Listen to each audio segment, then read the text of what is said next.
Karibu katika channel ya FYP Marketing, na kama unavyoona hii ni WhatsApp channel yetu ambayo tutakuwa tunapost vitu vingi kama mambo ambayo hawezi kuweka hapa kwenye YouTube. Kwa hiyo kama haujawahi kujiunga, kisha kama unabonyeza link ambayo iko kwenye description, kisha itakuleta kwenye ukurasa, na kwenye hii channel yetu ya WhatsApp ndipo utakapokuta hii link ambayo itakupeleka moja kwa moja kwenye ukurasa wa NETA ambao utakwenda kuangalia matokeo ya darasa la 7. Ukifika kwenye ukurasa utatakiwa uchague mkoa, kama unaishi mkoa gani. Kwa mfano hapa nakwenda kuchagua Kigoma. Unabonyeza Kigoma. Alafu ukishachagua mkoa unatakiwa ubonyeze wilaya, utafute wilaya unaishi wilaya gani.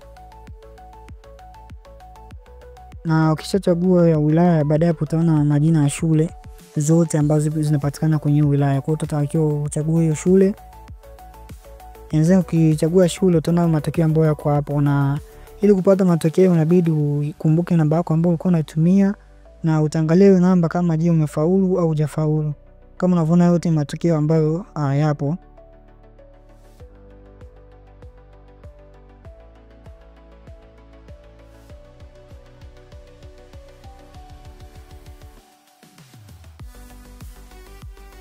Na kama upo utachagua Dar es Salaam.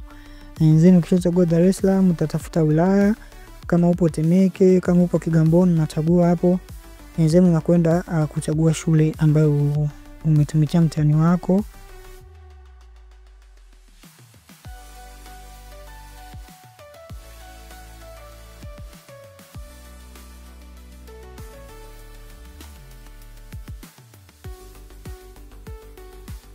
Akisha unatafuta namba yako, na kisha utaweza kuona kama umefaulu au hujafaulu.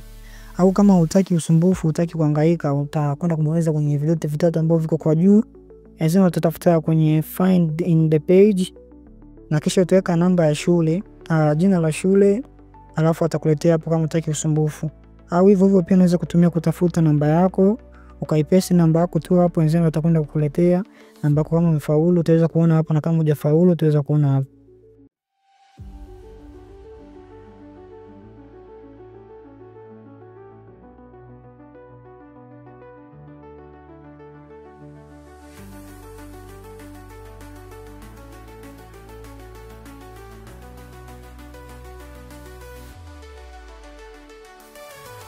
Asante kwa kutazama video hii.